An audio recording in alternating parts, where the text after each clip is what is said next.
Yo, what up? How you guys doing out there today? This is your boy Roto Beast. I'm here to present you my NFL Week 10 picks. If you're new to this channel, please make sure and click the subscribe button below. This way you can watch all my NFL, NBA, and MLB videos. And if you haven't come and checked out our website here at dfscheatsheet.com, you're absolutely missing out. We have all the tools to help you compete with the pros day in and day out, including a complete optimizer, tons of content, daily FanDuel and DraftKings cash lineups. Hey, we're truly a one-stop shop for all your DFS needs. So make sure to check out the site here at dfscheatsheet.com. So we got a solid little 10-game slate this weekend. I think it's going to be a pretty good one. Got a couple good games out there. And yeah, man, I'm ready to jump into this. I'm going to kind of just go through and pick my top 5 or 6 picks at each position to kind of get you guys started with the player pool for this weekend. So yeah, let's jump into it. So I'm going to start off at the top. You got Lamar Jackson listed as questionable. Sat out of practice Thursday with the illness. I expect him to definitely play this weekend, and hopefully he's going to be at full strength. We got to kind of wait for the injury report going, today, tomorrow, going into Sunday. But he gets a great matchup going against the Bengals, who are the worst defense in the league, struggle against the rush. I think this is a spot where Lamar Jackson could absolutely just exploit the Cincinnati Bengals. He's going to get you, he's going to throw, around 200 yards. He's not going to throw for a crazy amount, but he's also going to get you anywhere from 60 to 100 rushing yards. And I think this is a game where you can easily go for 100 rushing yards. Give you a really solid floor, just how much he's doing in the ground game. He's got at least double-digit carries in 4 straight games. Lamar Jackson, if he's going to be at full strength, going to be healthy, he's easily the top quarterback, in my opinion, on this week's slate. Then we'll go to Patrick Mahomes going against Tennessee's defense, coming back. He's been out a couple games with the knee injury. We know Patrick Mahomes, man, anytime he steps on the floor, he has massive 4 or 5 touchdown upside. We know what we're getting from him. He's MVP candidate, even though he's been out. The guy just started the season off absolutely hot. He's already thrown for 15 touchdowns in this season. He sat out a couple games. Patrick Mahomes against Tennessee, I think that he's a really, really good play as well, with some upside for sure.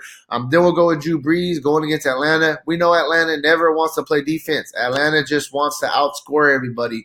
Drew Brees came back 2 weeks ago against Arizona, had a really good game, 34 for 43, 373 and 3 touchdowns for 26 fantasy points. I expect this game against Atlanta to be a crazy high-scoring game. I really like Drew Brees. Has some solid weapons out there. Then we're going to move down a little bit. A couple guys a little bit on the lower end I think that we can look at. I think that we can look at Jameis Winston. I know he's a turnover machine. Don't get me wrong. But he's going against Arizona's defense, who's ranked 30th in the league, 29th against the pass. Jameis Winston, for as much as he turns over the ball, the guy still gives us fantasy upside every week. He's throwing for at least 300 yards in 5 of the 8 games, throwing the ball 44, 43, 54 times in the past 3 games. They're going to put the ball in his hand. They're going to give him the opportunity to win them some games. And then he gets a matchup against a really easy Arizona defense, ranked 30th in the league. Like I mentioned, I think this is a spot where Jameis Winston could definitely come out, strong, have a really good outing. I think he's a GPP play we could consider. On the flip side of things, I think you could definitely look at Kyler Murray as well. Tampa Bay, they're ranked 32nd in the league against the pass. They're pretty good against the rush. I think that, Kyler Murray is going to have to come out, throw the ball 30 times this game. He has some weapons to throw to. I think that this game is going to be high scoring between Tampa and Arizona. They're just going to be throwing the ball all over the yard. So I definitely think that you can also look at Kyler Murray. Moving on to running back, we'll start at the top, man. Christian McCaffrey, he's just absolutely killing it. 10.5, by far the most expensive running back, but the guy just been absolutely torching the league right now, averaging 28 fantasy points a game. He's their whole offense out there, and it's Green Bay's defense is mediocre. I would say at best they started off a little bit better, and they're kind of been coming off a little bit. I don't know if the defense is wearing down or whatnot, or offenses are figuring out how to attack them.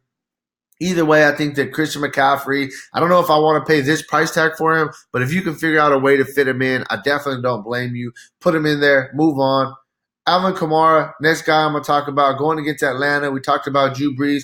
Atlanta just wants to outscore everybody. This game should be a very high scoring game. It's easy to put Kamara in there if he's gonna get his regular workload. You gotta really like him. Saquon Barkley going against the Jets. I think that he's another guy you can look at. Him and Kamara are basically the same player. It's just kind of whoever has the best matchup that week. And this week, I do think it is Kamara, but you got, Saquon Barkley, who's going to rush the ball 15 plus times, going to get, 7, 8 targets out the backfield, going to get the red zone carries. Him, Kamara, like I said, basically the same play every week. This week, though, with the matchup against Atlanta, I'll take Kamara. Both definitely in play, though. Then we'll move down a little bit. A couple more guys I'll quickly go over. I think that you can look at Marlon Mack. I think he's definitely in play. Going against his Dolphins, who ranked 31st in the league against the rush. And we know that the Colts will hand the ball off 20 times to Marlon Mack. They've already done it a bunch of times this year. He's a really good running back. I think 7,400 is a solid spot for him. Especially against the Dolphins. He's a good guy that we can look at. I think he gives us a solid floor with touchdown upside.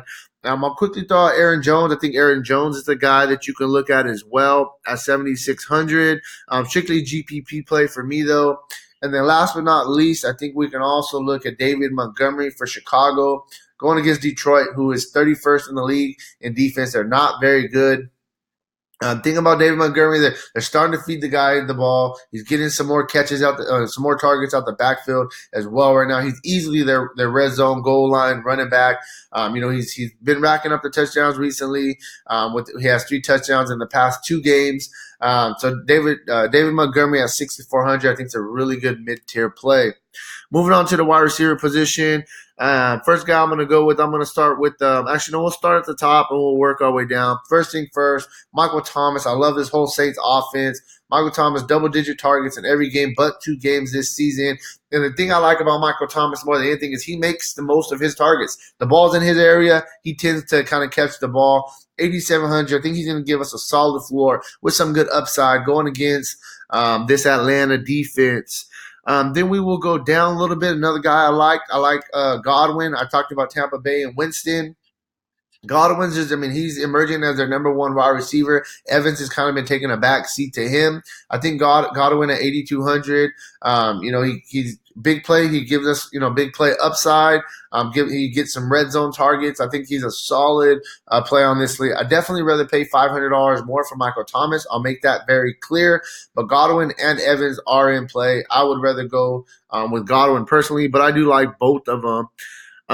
Then we will go to, I think that you can look at Cooper Kupp. The guy's just absolutely getting so many targets. He's the red zone option, big play receiver. Plus, the guy just has massive upside. They're on a bye week. They're coming out. I think this is a solid spot going against the Pittsburgh defense. Pittsburgh is, they are a middle of the pack defense. They're not a horrible defense, but they're just throwing the ball to Cooper Kupp over and over. And I like the upside that this guy gives us at 8,100. Definitely a guy that I think that I'm going to consider playing this week. Couple more guys. Devontae Adams is questionable with the toe. If he ends up playing, that's the number 1 wide receiver for Aaron Rodgers. He'll definitely be in play. Julio, I'll quickly just throw him out there. I think that he's a guy that you could possibly consider. Now we'll move to a couple of value guys I think that we can look at. First, we'll go with I think that we can look at Devontae Parker for Miami. Yes, I don't like playing these Miami guys, and it hurts me saying to play him. But he's a guy that he is their best receiver. He's had touchdowns in 4 of the past 5 games, so he's their red zone target as well. At $5,800, I think that he's a guy that we can definitely consider. And then also, I talked about going against this Tampa Bay defense. They suck against the pass. We can look at Christian Kirk. He's a big play guy out there in Arizona. I understand the numbers are not jumping off the board, but he's been hurt, a lot of this season.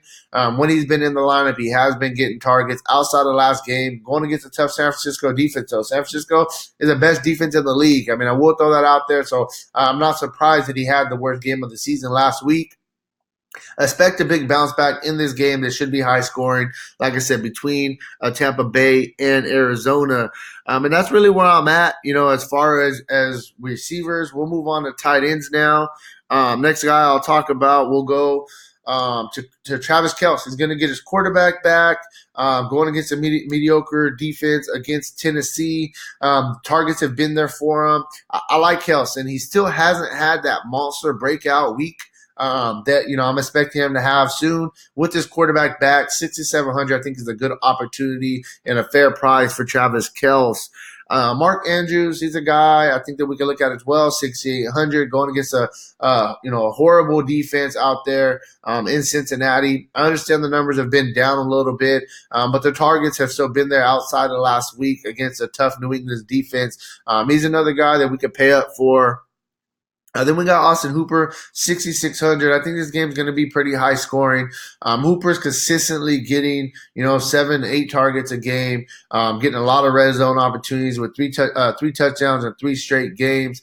Hooper's a fine play this week at the tight end position. Couple of value guys we'll quickly go with. I think first we'll start with, I think we can look at Mike Gesicki. I don't know how to say it. Sorry about that for butchering his name. But last week, 6 targets, caught all 6 of them for 95 yards. This guy's a GPP play for me just because, this is tied for the second most targets he's got all year. But, he has a quarterback that's going to throw the ball all over the field, and I think he's a guy that we can look at in GPPs. Going to be low owned at 5,300. Jack Doyle. Jack Doyle is another guy going against Miami. Their defense sucks. The thing about Jack Doyle is he's kind of, the targets, I wish they were a little bit higher. Definitely. He's averaging about, close to 5 targets a game, though.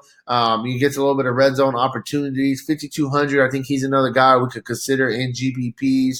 And then lastly, one more guy we can look at down here on the cheaper end of tight ends. I think we can look at Jonnu Smith. I think that Smith is a guy that we could possibly look at right now. They got some injuries out there in Tennessee. Back-to-back games with at least 5 targets, caught a touchdown. He's a GPP as well. When you're getting into the lower end of tight ends, all these guys are more GPP plays. If you want to set a safe cash game play, you're going to look at guys like Kelce, guys like Hooper. But these guys definitely, I think that you could look at them as GPP consideration. To finish it off with defenses, there's some defenses out that I'm definitely liking. First thing first, I'm going to start with the Colts. I don't care if Miami won a game. Miami is not a very good team. The Colts defense is middle of the pack. They're not the best defense, but they're not the worst. I just like the spot here against Miami, who's definitely been having trouble moving the ball all year long. The Colts are an easy play. We've been streamlining defenses against Miami. Why stop now? Then we got the Ravens going against the Cincinnati offense, who's just been struggling. A lot of turnovers in that Cincinnati offense right now. The Ravens are coming back. The Ravens defense is coming out against two straight weeks of back-to-back good games against some pretty tough teams too. You got Seattle and Russell Wilson. They had a good day against him, 2 defensive touchdowns. And then last week against Tom Brady, they had a pretty good week as well, 2 defensive touchdowns. I think that the Bengals are probably going to be the cash game. It's either the Bengals or it's the Colts are going to be the cash game defense this week. Then we will move down a little bit. A couple more defenses I think that we can look real quick before we do move down. I think you can also look at a Saints defense. Yes, Atlanta has some weapons. I understand. But they also have been turning over the ball. And, the Saints defense has been pretty good with creating turnovers so far this year. Definitely a GPP play. I would much rather play Ravens than the Colts.